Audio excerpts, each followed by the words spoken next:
Qatar മുൻ അമീർ Sheikh Hamad bin Khalifa അൽദാനി അന്തരിച്ചു. 74 വയസ്സായിരുന്നു. നിലവിലെ അമീർ ഷെയ്ഖ് ബിൻ മുഹമ്മദ് അൽദാനിയുടെ പിതാവ് കൂടിയാണ് അദ്ദേഹം. അബ്ബാസ് ചേരുന്നുണ്ട് വാർത്തയുടെ വിശദാംശങ്ങളുമായി.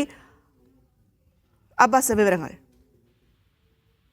ഭദ്ര, ഖത്തറിലെ അമീരി ദിവാനാണ് ഫാദർ അമീർ അന്തരിച്ചതുമായി ബന്ധപ്പെട്ട വാർത്ത പങ്കുവച്ചത്. ഇത് നിലവിലെ ഖത്തർ അമീർ Sheikh Tamim bin Hamad Al ഥാനിയുടെ പിതാവാണ്. 74 വയസ്സായിരുന്നു. ഇദ്ദേഹം ഖത്തറിൽ ഫാദർ അമീർ എന്നുള്ള പേരിലാണ് അറിയപ്പെടുന്നത്. ഏകദേശം 1995 മുതൽ 2013 വരെ ഖത്തർ ഭരിച്ചിരുന്ന ഭരണാധികാരി കൂടിയാണ്. എന്ന് മാത്രമല്ല, ആഗോള മേഖലയിൽ ഖത്തറിന് വലിയ മേൽവിലാസം ഉണ്ടാക്കിയ ഒരു നേതാവ് കൂടിയാണ്, അമീർ കൂടിയാണ് നിലവിൽ അന്തരിച്ച ഫാദർ അമീർ.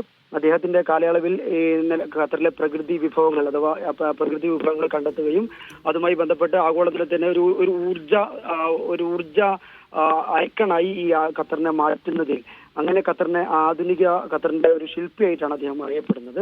അദ്ദേഹത്തിന്റെ ഭരണകാലത്ത് വിദ്യാഭ്യാസം, അതുപോലെ തന്നെ അടിസ്ഥാന സൗകര്യം, നിക്ഷേപം തുടങ്ങിയ മേഖലയിലൊക്കെ ഖത്തർ വലിയ ചാട്ടം തന്നെ നടത്തുകയുണ്ടായി. അതോടൊപ്പം നമ്മൾക്ക് അറിയുന്ന പോലെ തന്നെ അന്താരാഷ്ട്ര വാർത്താ ശൃംഖലയായ അൽ ജസീറ, അതിന്റെ സ്ഥാപനം, അതുപോലെ ഖത്തറിന്റെ ഈ ആഗോള നിക്ഷേപങ്ങളിൽ വിദേശത്തുള്ള സ്ഥിര നിക്ഷേപങ്ങൾ, ഇങ്ങനെയുള്ള അതുപോലെ തന്നെ 2022 ഫിഫ ലോകകപ്പിന്റെ മുന്നൊരുക്കം, ഇതിനൊക്കെയുള്ള കാര്യങ്ങളിൽ വളരെ സജീവമായ നേതൃത്വം നൽകിയ വ്യക്തി കൂടിയായിരുന്നു. കൃത്യമായി ആധുനിക ഖത്തറിന്റെ ശില്പി എന്ന് തന്നെ അദ്ദേഹത്തെ വിശേഷിപ്പിക്കാം. അദ്ദേഹമാണ് ഇപ്പോൾ അന്തരിച്ചിരിക്കുന്നത്. ശരി അബ്ബാസ്.